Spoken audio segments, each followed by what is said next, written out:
best things in life are free. The beauty of nature. Being in nature brings us closer to God.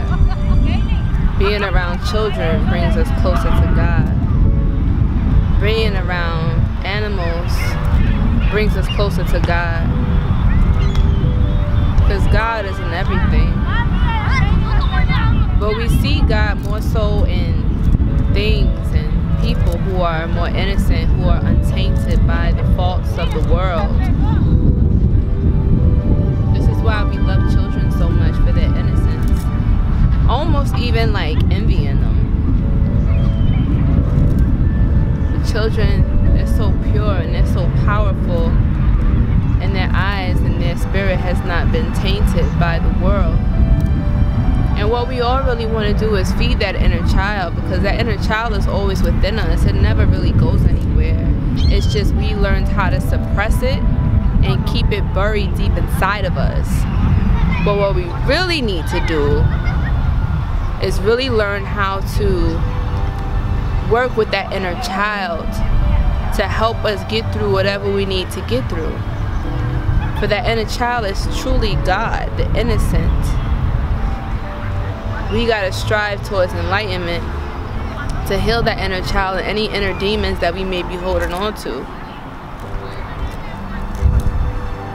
Because at the end of the day, can't nobody save us by ourselves. We are our own hero or heru, striving towards spiritual enlightenment and truth.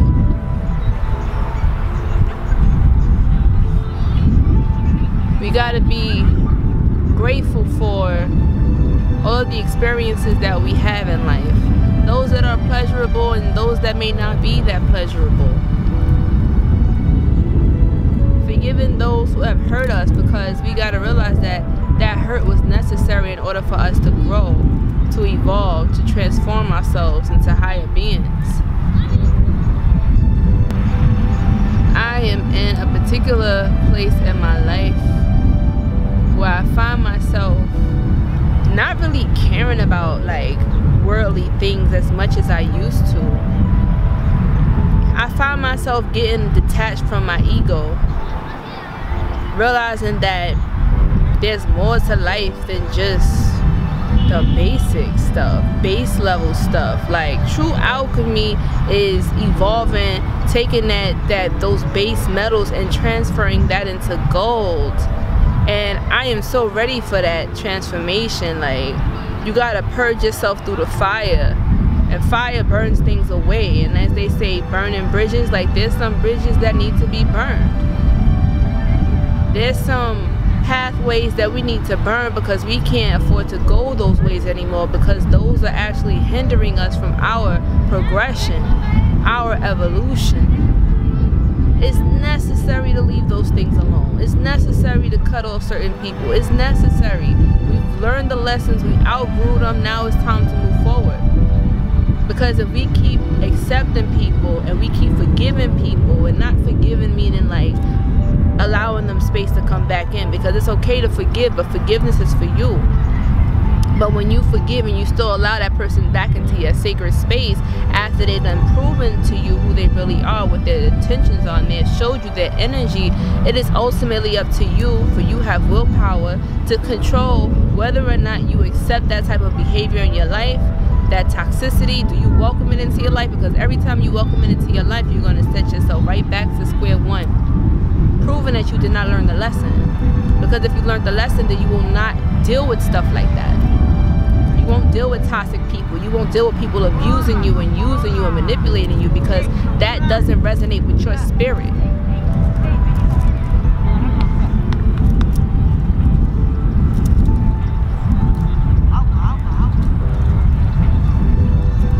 I'm at a certain place in my life where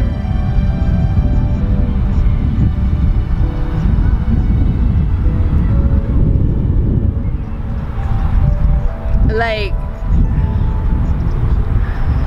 I'm just not even worried about the small stuff no more. Like little things that I used to really just like stress over, I realized that it's not even nothing to stress about. It's nothing to a God. When whenever I find myself in scenarios, I ask myself, you know, why am I thinking about this particular situation? Why is the situation bothering me? Is it bothering my ego? Is it disrupting my ego because it challenges a thought form that I've been holding on to that may not be necessarily good for me? Is it a challenge, you know what I'm saying, to my ego? Or is it my ego resisting the growth? What is it? You know, like, why am I feeling this pain? Why is this bothering me? And, you know, and I try to look at it from both perspectives, from my lower self and my higher self. And I say, okay, where can I find the middle ground to resolve this situation? Is this situation even worth my mental space? Some things are not even worth our focus, our attention. Some things we need to just let go. Just like people, just like scenarios, just like habits. It gets to a certain point in time when you get tired of being sick and tired. And you just, the only main focus is yourself. Self, not in an egoistic way, but self more is like my higher self. Like, I'm focused on my higher self right now. What does my higher self want? What lessons, morals, ideas, what principles am I supposed to be learning right now? Because they said the highest wealth is knowledge, is wisdom, is compassion, is understanding and embodying these universal principles and becoming one like the Metairie, the different forms of nature, the different manifestations of God. To embody and learn each principle and become that and master it and dominate it, where those principles will be able to work for you instead of working against you.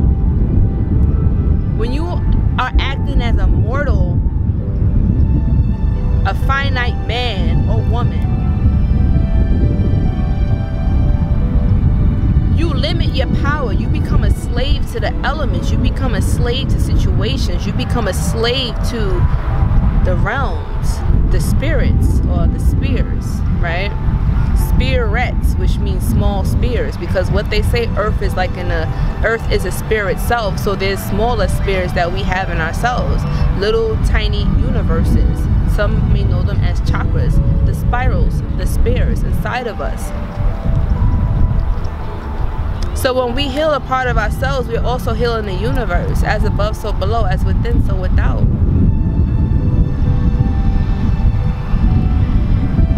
When you are acting on a mortal level, a finite human being, you become a slave to these spirits and these spirits, these realms of existence.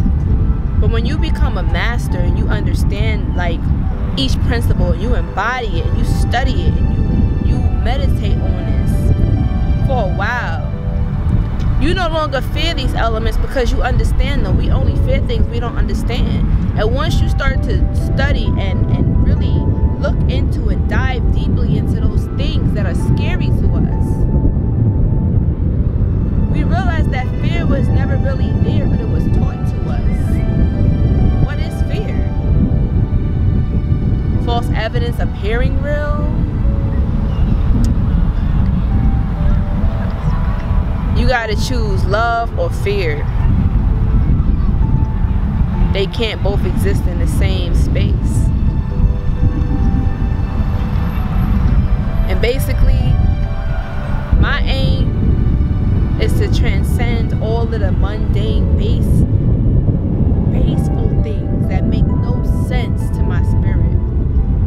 My true purpose now is aiming towards evolution and growth.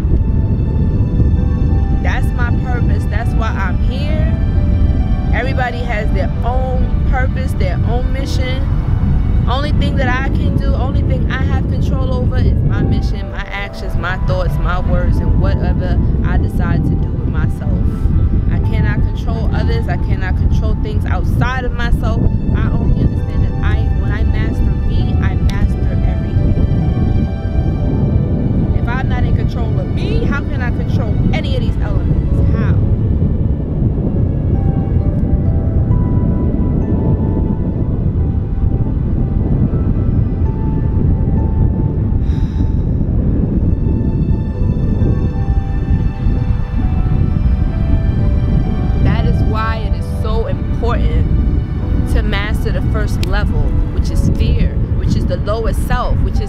ego. It's so important that we let go of the ego.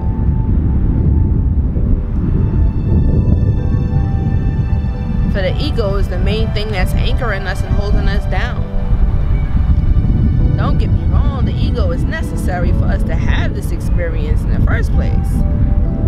But let's not become a slave to it. Let's master it. Let's dominate this ego. Let's walk in confidence and knowing who we are. Let's stop walking around like zombies and letting life just happen to us and waking up by accident. Let's start living with purpose. When you live with purpose, you start walking a different way. You start talking a different way. You start moving a different way. Like you just be in your zone, in your lane. And remember that it's your lane, so can't nobody cut in it, can't nobody take what's yours, because it belongs to you. It was destined for you. It's your path, your experience, your mission. And I think that's the issue that we have with the egoistic mind state, is that we think that somebody else is trying to take what's ours, or we feel like we gotta take somebody else's, or it's not enough. There's plenty out here, man. It's abundant. The universe is abundant. The universe always has. The universe doesn't like lack or void or empty spaces, because everything is always, every space is occupied. The universe is always giving. It's infinite. It never runs out. It never runs out. It's full of itself.